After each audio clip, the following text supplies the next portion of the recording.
Annette, le sixième long métrage de Léos Carax, a été choisi pour faire l'ouverture du 74e Festival de Cannes. Ce choix pouvait surprendre au regard de la filmographie de l'auteur, mais les préjugés ou les attentes lorsqu'on parle de cinéma n'ont pas lieu d'être. Les films sont à estimer pour ce qu'ils sont et pour ce que les créateurs ont souhaité qu'ils soient. Principe qu'il est donc judicieux d'appliquer ici puisque le film de Carax s'avère être un moment de cinéma singulier et, au final, pétri de qualité. Dès l'ouverture du film, on comprend le choix des sélectionneurs cannois. Annette a tout pour plaire. Après une année, ou presque, sans cinéma, Léos Carax annonce la couleur. Il sera ici question de cinéma avant tout. Le cinéma placé au-dessus de tout, puisque Annette commence par la revendication de la mise en forme d'un propos que l'on pourrait qualifier de fable moderne. Évoquons d'ailleurs le contenu du film avant de nous concentrer sur le fond. Le film est avant tout une fable composée par Carax à partir d'une composition musicale globale du groupe californien Sparks. Ensuite, les emprunts d'Annette à l'univers des deux membres du groupe, Ron et Russell Mael, ne se limitent pas à créer une concordance entre l'image et la musique.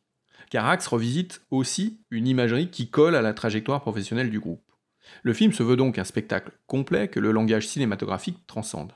La trame scénaristique est exemplaire de la perméabilité qui existe entre différentes formes de récit. Annette est la vision moderne d'un conte classique. À l'intérieur, on trouve quoi ? Des amours contrariés, des figurations singulières et contemporaines qui renouvellent les ressources métaphoriques des contes ou des fables classiques, des peurs, des étapes à franchir et, bien sûr, des signes, des symboles. Au centre de tout ceci, la condition humaine, considérée à partir de préoccupations qui hantent nos sociétés contemporaines, et notamment la spectacularisation de soi. Cette idée du spectacle qui flatte l'ego de chacun, sauf Annette, est au cœur du film puisque cela cristallise tous les enjeux de l'œuvre de Léos Carax. Le spectacle est une revendication qui s'installe dès les premiers plans. La caméra avance vers un personnage assis derrière une console d'ingénieur du son.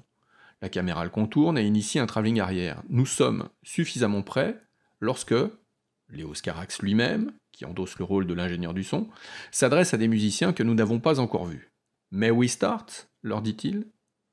La caméra poursuit son travelling arrière. Nous entrons dans le studio d'enregistrement. Les musiciens reprennent la phrase de Carax. Ils entonnent une mélodie. Le film commence. Le prologue est en plan séquence et il s'affranchit de toutes les barrières physiques supposées séparer les espaces. Les musiciens, donc, ce seront les Sparks. Nous sommes donc de l'autre côté de l'espace fictionnel. Nous sommes encore dans la mécanique du film, dans la préparation de celui-ci. May We Start devient une chanson. Êtes-vous prêts ? Pouvons-nous commencer ? Mais c'est aussi une mise en garde, une injonction faite aux spectateurs. Nous devons observer et ne pas nous laisser dévorer par nos émotions. Nous devons réfléchir, nous dit le travelling arrière, rester spectateurs et ne pas nous laisser happer par le film qui, finalement, n'a pas besoin des projections du public puisque ces dernières sont déjà représentées dans Annette. Elles sont d'ailleurs au centre de la morale que nous délivrera la fable. C'est alors que l'univers qui se matérialise pendant l'enregistrement de May We Start, dans le studio, déborde sur le monde. Les protagonistes sortent de l'espace dans lequel ils sont censés rester puisque l'enregistrement n'est pas interrompu. Dans le hall du studio arrivent Adam Driver et Marion Cotillard qui s'immiscent dans le mouvement, dans le flux, dans la dynamique, dans la chanson comme le font d'autres personnages secondaires qui rejoignent le flux musical indexé sur la caméra qui demeure, elle, toujours en travelling arrière. Une pause. Dans la rue. Ils s'arrêtent, dans une impasse. Le mouvement est figé.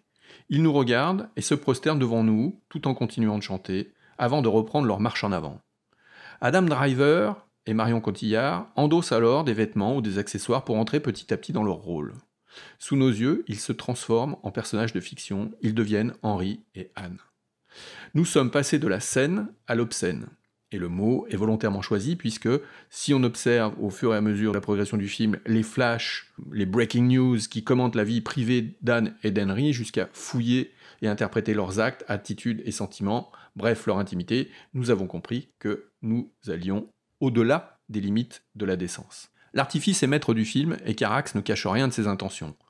Nulle surprise finalement à ce que Annette, dès sa naissance, apparaisse sous les traits d'une marionnette qui traduit la considération de son entourage à son encontre.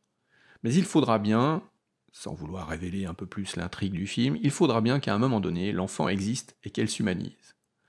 Et là, forcément, les choses changeront.